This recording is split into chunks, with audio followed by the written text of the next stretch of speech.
अरब सागर के तट पे बसा एक बेहद ही खूबसूरत और शांत शहर, जो कि अपने आर्किटेक्चर के लिए जाना जाता था, जो कि अपने मंदिरों के लिए जाना जाता था, आज नफरत की आग में जल रहा है। नमस्कार, मेरा नाम है हर्ष और आप वी नेशन न्यूज देख रहे हैं। आज हम बात करेंगे हिजाब विवाद के बारे में, जो कि उडुपी में, कर्नाटक के उडुपी डिस्ट्रिक्ट में चल रहा है। वहां से एक चिंगारी लगी थी, जो कि अब आग का रूप ले चुकी है और पूरे देश में फैल चुकी है। तो आज इसी मुद्दे पर बात करने के लिए हमारे साथ बैठी हैं रूपाली जी, जो कि हमारी टीम से ही हैं।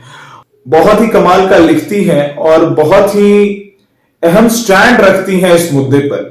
तो आइए इनसे बात करते हैं, जानते हैं कि इनकी क्या राय है। इनकी राय थोड़ी मुझसे अलग है, तो सोचा कि हम ऑफ कैमरा डिबेट कर रहे थे, तो सोचा आपके लिए ऑन कैमरा डिबेट कर ले। सो चलिए बताइए रूपाली जी कि क्या लगता है आपको, मतलब ये जो हो रहा है सही हो रहा है या गलत हो रहा है? सबसे पहले तो ये जैसा आपका पहला सवाल है कि ये सही हो रहा है गलत, तो इसका मैं आंसर इस तरीके से देना चाहूंगी कि मैं कभी भी या कोई भी, मेरे हिसाब से कोई भी लड़की जो आज़ाद रहना चाहती है, जो उड़ना चाहती है, वो कभी भी ये नहीं कहेगी कि मैं हिजाब पहन के ढकना चाहती हूँ। बट हिजाब के, मैं ना हिजाब के साथ हूँ ना हिजाब के खिलाफ हूँ, लेकिन बात ये है कि वहाँ पे लड़कियों के साथ सही हो रहा है या गलत। तो मेरा इसका जवाब है कि वो गलत हो रहा है। जो भी वहाँ पर कर्नाटक में उडुपी में जो लड़कियों के साथ हुआ वो सरासर गलत हुआ। गलत हुआ, चलिए मैं मान लेता हूं गलत हुआ, लेकिन क्या उनका ऐसा करना जो उन लोगों ने किया, क्योंकि एक कॉलेज में आप जा रहे हैं, वहां के एक रूल है, एक रेगुलेशन है, आप उसको ना फॉलो करके उसके खिलाफ अगर आप धरना प्रदर्शन कर रहे हैं, तो कहां तक ये जायज था, कहां तक ये सही था? तो चलिए इस बात की अगर मान्यता, जहां तक आपकी मान्यता है कि हम कहीं किसी कॉलेज की डिसिप्लिन या किसी का रूल और रेगुलेशन हम डिसफॉलो नहीं कर सकते, उसे हम भंग नहीं कर सकते, लेकिन जब एक दो दिन की बात नहीं करते, सालों की बात करते हैं। अगर वो 2021 तक, जहाँ की मान्यता है 2021 तक आप हिजाब पहन सकते हैं, लड़कियां अलाउ है स्कार्फ पहन के कॉलेज के कैंपस के अंदर बैठने के लिए या शिक्षा प्राप्त करने के लिए, और 2022 में उनका हिजाब पहनना गलत और डिसिप्लिन के अगेंस्ट कैसे हो गया? चलिए इस बात से मैं एग्री करता हूँ, लेकिन आप भी एक पब्लिक स्कूल से ही पढ़ी होंगी, मुझे लगता है सीबीएसई या आईसीएसई, मैं भी वहीं से पढ़ा हूँ। कभी आपने देखा अपने स्कूल में कि कोई लड़की हिजाब पहनकर आ रही है? इसका जो आपने जो सवाल पूछा है, इसका जवाब बहुत ही कंट्रोवर्शियल हो सकता है, क्योंकि इसे हम कह सकते हैं कि एक होता है कि लोग उसे आप साथ देते हैं, आप कितना धर्म को अपना मानते हैं, तो एक होते हैं जो धर्म के लिए बहुत ही ज्यादा कट्टर होते हैं। और एक होता है कि जो धर्म निरपक्ष होते हैं, जिन क्या बोलते हैं उसको, हम हिंदी इंग्लिश में उसे क्या कहेंगे, लिबरल होते हैं, सोशल होते हैं लेकर, और वो सेकुलर होते हैं।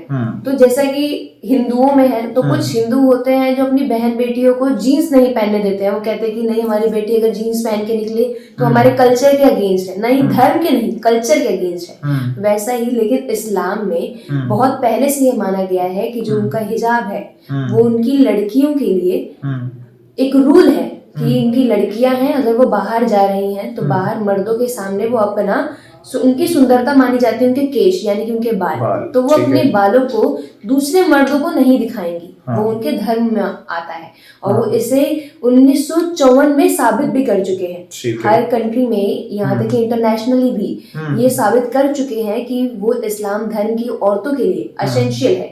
इसी में आप बहुत सारी तस्वीरें देख सकते हैं कि तब सिविल जगह पे भी, जहाँ पे आर्मी हो गया, चाहे एयरलाइंसेस हो गए, और कितनी भी कंट्रीज हैं जो इस्लाम को मानती हैं, जहाँ पे इस्लाम मान्यता है, वहाँ पे लड़कियां हिजाब पहन के काम करती हैं। और हिजाब होता है सिर्फ यहाँ से यहाँ तक आपको ढकना, ठीक है। और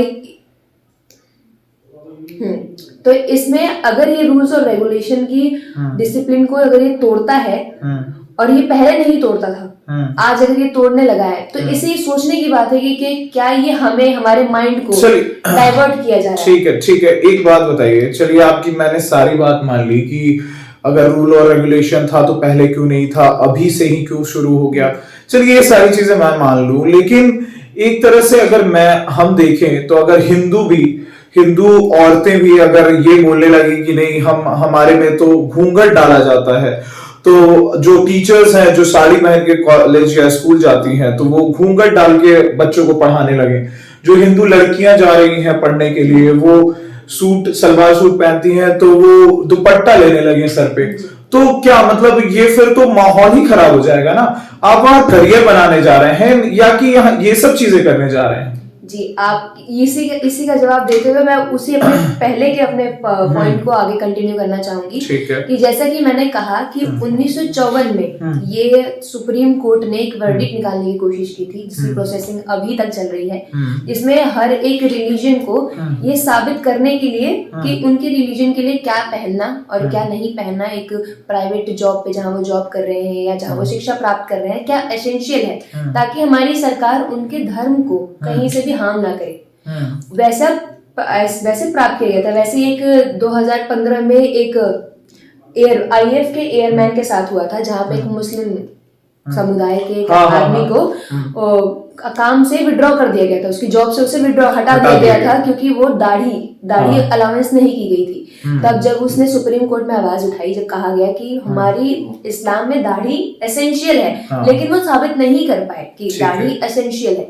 वैसे ही जब सिख समुदाय से कहा गया तो उन्होंने साबित कर दिया कि सिख समुदाय के मर्द के लिए दाढ़ी एसेंशियल है। वैसे ही हिंदुओं ने कभी भी ये साबित नहीं कर पाएंगे कि उनके धर्म के लिए घूंघट जरूरी है। हमारे धर्म के लिए एक शादीशुदा लड़कियों को सिंदूर पहनना, मंगलसूत्र पहनना, बिछिया पहनना, पायल पहनना, ये हम एसेंशियल में साबित कर सकते हैं क्योंकि मान्यता है, ये हमारे धर्म है कि शादीशुदा औरत मंगलसूत्र पहनती है और सिंदूर पहनती है। चलिए ठीक है। जैसे मैं कहना चाहूंगी कि अगर विवाद उठता है कॉलेजेस में बहुत सारी शादीशुदा औरतें और लड़कियां भी आती हैं शादी के बाद कुछ स्टडीज अपनी कंप्लीट करती हैं, तो अगर हिजाब को रोका गया तो कल को उन लड़कियों पे भी सवाल उठेगा जो शादीशुदा होके मंगलसूत्र पहन के आ रही हैं। बिल्कुल उठेगा। सिंदूर पहन के आ रही हैं। आपके कॉलेज में या आपके स्कूल में जो चीज मना है वो मना है।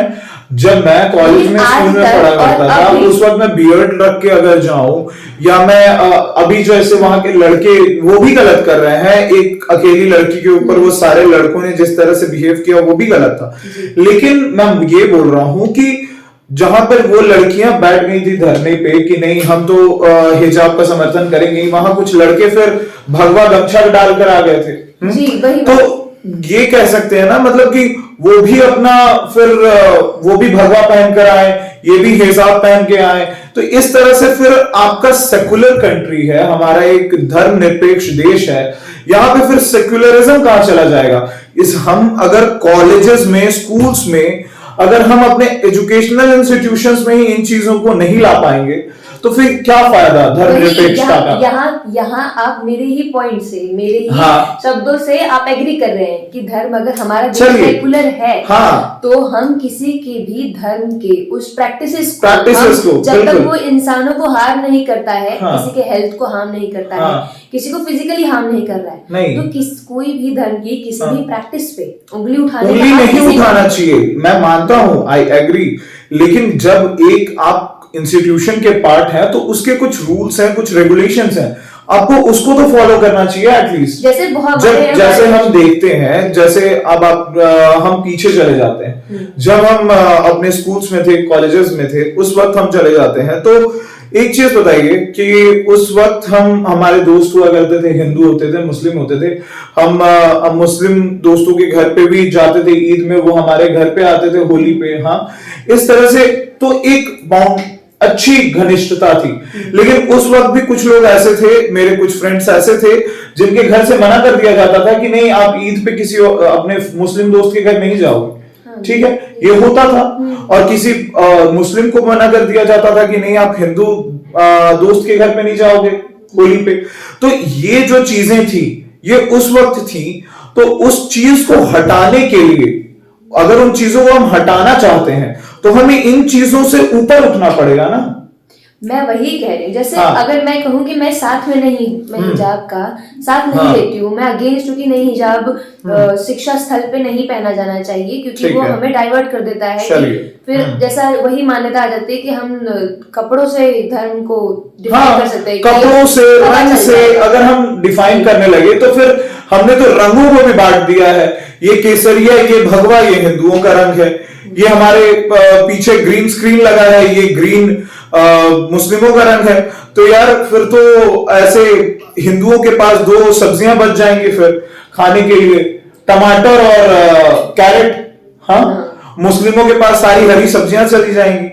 अगर आप बांटने की कोशिश करें, अगर बांटने को आए तो बांटने को तो हर चीज है। अगर कलर के बेसिस पे, रंग के बेसिस पे, हर इन चीजों के बेसिस पे अगर बांटने लगे, हम कपड़ों के बेसिस पे बांटने लगे, हम तो फिर काला पहन ही नहीं सकते, व्हाइट हम पहन ही नहीं सकते। जैसे यहाँ पे रंग की तो बात की ही नहीं गई है। हाँ, हिजाब का रंग नहीं, मैं कह रहा, कहने का मतलब कि जो नहीं, मैं ये कह रहा हूं कि अगर हम बांटने पे आए तो हम तो कपड़ों से भी बांटेंगे, रंग से भी बांटेंगे।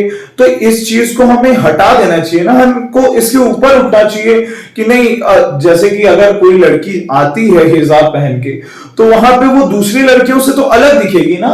जी जरूर। ये बिल्कुल सही बात होगी कि कुछ वहां पे मुस्लिम्स भी होंगी, कुछ हिंदू भी होंगी, कुछ क्रिश्चियन भी होंगी, कुछ जैन होंगी, कुछ बौद्ध होंगी। ये हमारा धर्मनिरपेक्ष देश है। ये कुछ सिख होंगी, तो वहां पे सारी लड़कियों में वो कुछ अलग दिखेंगी, टीचर के नजर में भी आएंगी। वो अलग तरीके से, हो सकता है कि कुछ लोग अलग तरीके से ट्रीट करने लगे, मतलब क्योंकि वो बिल्कुल ही डिसफॉलो कर रही है हमारे, मतलब उस कॉलेज के रूल्स को। वही बात है कि जहाँ पे जिस चीज की मेजोरिटी माइनॉरिटी होती है। हाँ। हमारा देश है, देश में माइनॉरिटी में आती है मुस्लिम समुदाय। हाँ। लेकिन अभी भी कुछ स्टेट्स हैं जहाँ पे मेजोरिटी में, मतलब मेजोरिटी का उन्हें पद नहीं दिया गया है, नहीं दिया मेजोरिटी में हाँ। है। बहुत सारी ऐसी हमारे बंगाल में भी बहुत ज्यादा है। ठीक है। तो वैसे ही जैसे आप कहीं जाते हो, जैसे मैं एक एग्जांपल दूंगी, मुझे नहीं पता इसे कितने लोग रिलेट कर पाएंगे या नहीं कर पाएंगे। जैसे एक बच्चा होता है, उसे बचपन में माँ के दूध पीने की आदत होती है। तो जब उसे कहा जाता है कि 4 महीने से आपको खाना खाना है, तो उसे धीरे धीरे आदत दिलाई जाती है। मतलब कुछ पहले छोटा सा अन्न दिया जाता है, उसके बाद थोड़ा थोड़ा करके अन्न बढ़ाया जाता है, और दूध की जो सेवन है उसे कम कर दिया जाता है। तो वैसे ही अगर जो एक लड़की है, मानो वो बचपन से हिजाब पहन रही है, उसे बताया गया है कि हिजाब नहीं पहनोगी तो तुम हमारे इस्लाम के अगेंस्ट हो, इस्लाम नहीं हो तुम, और हम तुम्हें घर से निकलने नहीं देंगे।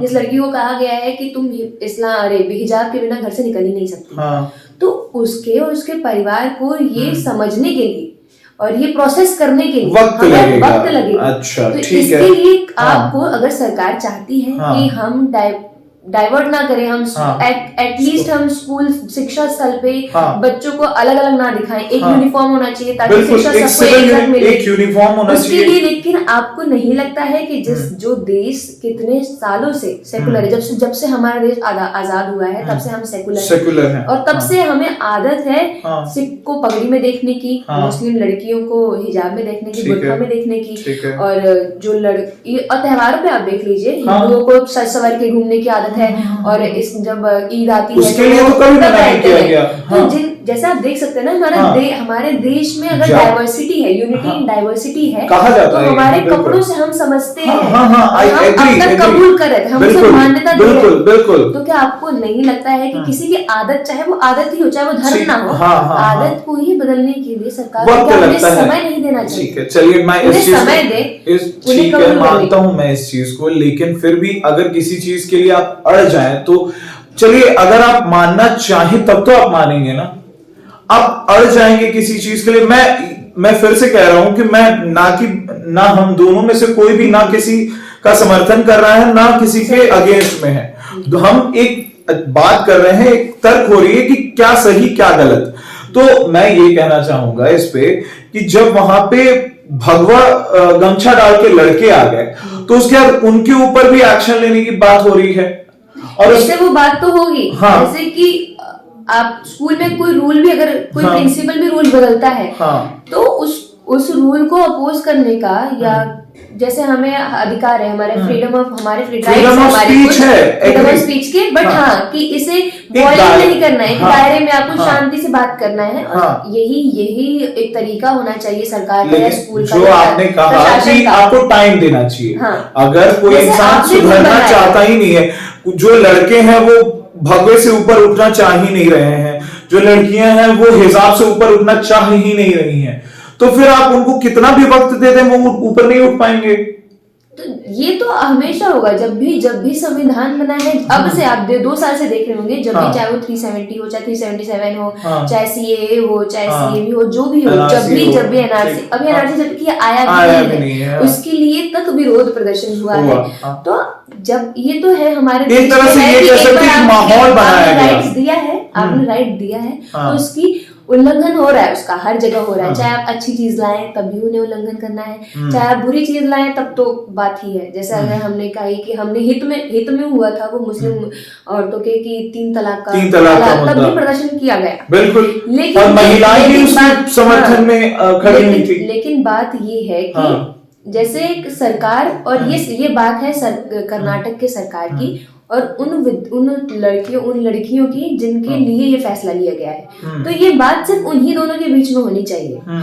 चाहे ये पता नहीं आप एग्री कर रहे होंगे या नहीं एग्री कर रहे होंगे, हमारे दर्शक भी इससे एग्री कर रहे होंगे या नहीं कर रहे होंगे, बट ये शायद इन्हीं दोनों के बीच में होना चाहिए। इस पे हिंदू समुदाय के लोगों को आ जाना और फिर उनके आप समझ रहे हैं कोई प्रदर्शन कर रहा है और वहां से दूसरा अपोजिशन भी प्रदर्शन कर रहा है, वो प्रदर्शन कम नहीं होगा, बल्कि वो बढ़ेगा। वो चिंगारी जो इन्होंने लगाई है उसको पेट्रोल और घी का काम उन्होंने आकर किया है, उसने बढ़ाया उन्होंने। भले ही बहुत लोगों को अच्छा लगा होगा कि हाँ भाई मुस्लिम कर रहे हैं तो क्या हिंदू नहीं करेंगे, बट लेकिन ऐसे आप किसी भी रूल का गलत नहीं कर सके। आप अगर उनका समर्थन नहीं करना चाहते थे, अगर अपोज भी करना था तो वो तरीका नहीं था अपोज करने का, ठीक है, ये प्रदर्शन करना भी तरीका नहीं था। हो सकता है कि वो जाती सरकार के किसी हवाले पे जाती और बोलती, बात करने की कोशिश करती, वो समय मांगती या कहती कुछ कैंपेन चलाइए, कुछ करिए। चलिए ये तो जनरल बातें हो गई। एक बात बताइए कि यूपी चुनाव और योगी जी ने एक समीकरण दिया था 80-20, हाँ, तो क्या लगता है उसका क्या असर पड़ेगा यहाँ कर्नाटक के उडुपी का यूपी में क्या असर पड़ेगा, यूपी चुनाव पे क्या असर पड़ेगा? अभी ये तो जब इलेक्शन अब शुरू हो चुके हैं इलेक्शन, आपको तभी मतलब कहीं ना कहीं तो इसका रंग देखने को मिल ही रहा होगा कि जो आज तक जो सोचते थे कि नहीं हम क्या पता मोदी सरकार कुछ काम कर रही है, हम उनके लिए करते हैं, जब अगर लेकिन अब वो चिंगारी उनके भी दिल में जगी होगी कि नहीं मोदी सरकार तो सच में हिंदू मुस्लिम कर रही है, तो भेद तो ये होते रहते हैं, लेकिन ये तो आपको तब पता चलेगा।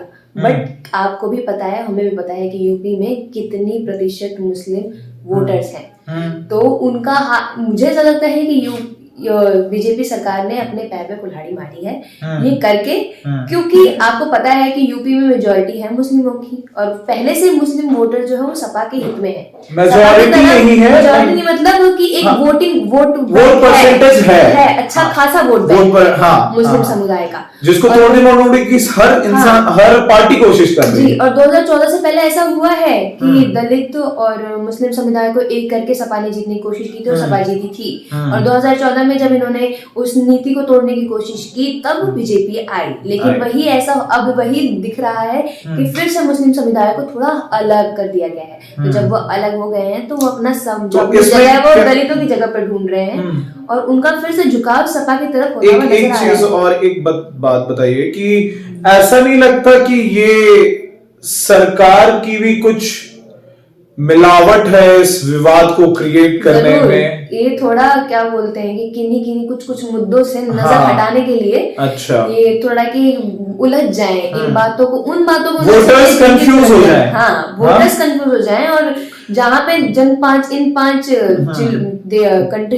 स्टेट्स के अलावा इस 5 स्टेट्स के अलावा की जो स्टेट्स है वो भी सोचने को मजबूर है कि आखिर होने क्या वाला है। इन 5 राज्यों में जो 5 राज्यों में पंजाब को छोड़ के 4 में यूपी और बीजेपी की सरकार है, तो क्या अब ये आएगी या नहीं आएगी, इन्होंने उलझा दिया है। अच्छा, एक चीज मुझे बताइए कि एक बात यहाँ पे आपने कही कि यूपी में जो भी वोट परसेंटेज है मुस्लिमों का वो पहले से ही सपा की तरफ है, झुकाव है। झुकाव मैंने भी ग्राउंड रिपोर्टिंग की है, हमने की है, चैनल में किया, आप देख सकते हैं। तो हमने देखा, सारी चीजें देखी, तो ये चीज है, मैंने भी देखी, आपने भी देखी, लेकिन ऐसा नहीं लगता कि बीजेपी का कुछ रोल है इसमें, बीजेपी का भी कुछ रोल है इस विवाद को ऊपर उठाने में, कि बीजेपी के पास तो हिंदू वोटर्स हैं ही पहले से, मुस्लिम वोटर्स पहले से ही सपा के तरफ झुके हुए हैं, तो हिंदू वोटर्स और ज्यादा अच्छे ढंग से और ज्यादा समर्थन करने लगे बीजेपी का, ऐसा नहीं लगता? ऐसा साफ साफ नजर आ रहा है कि जो राइट विंग है, जो सैफरोन लवर्स है, और उनको और ज्यादा सशक्त बनाने जो की, सनातन धर्म को सच में चाहते हैं कि हाँ हमारे राष्ट्र में मेजोरिटी बनी रहे, ये बना रहे, जो हिंदू मुस्लिम और विकास के बीच में विकास को मतलब दिया गया, दबा दिया, कहीं ना कहीं तो दबी गया। तो मतलब ये चीज नहीं, जो सोच रहा था, जो थोड़ा कंफ्यूज भी था, जो एक हिंदू वोटर, जो एक जनरल कास्ट हिंदू वोटर ये सोच रहा था कि सपा में दूं या बीजेपी में दूं या आम आदमी पार्टी में दूं या कांग्रेस में दूं, उसको पूरी तरह से बीजेपी ने हाईजैक करने की कोशिश की है, क्योंकि उसके अंदर थोड़ी हिंदुत्व है। तो अगर हम ये हिंदू मुस्लिम ज्वाला जगा दें तो वो हमारे तरफ आ जाए। तो ये कोशिश तो बीजेपी ने साफो साफ की है, ये दिख रहा है। ये पता है इसका क्या रिजल्ट तब पता चलेगा जब हम 10 मार्च को पता चलेगा, देखेंगे, हम गिनती देखेंगे कि क्या। तो इस विवाद का तो कोई अंत नहीं है, बहुत सही तरीके से रूपाली जी ने अपना तर्क रखा, और ये एक डिबेट नहीं था, ये एक हेल्दी डिस्कशन थी हमारे बीच में। कैसा लगा कमेंट करके जरूर बताइएगा। तब तक के लिए देखते रहिए वी नेशन न्यूज। मैं हर्ष, मैं रूपाली आपसे विदा चाहते हैं, धन्यवाद।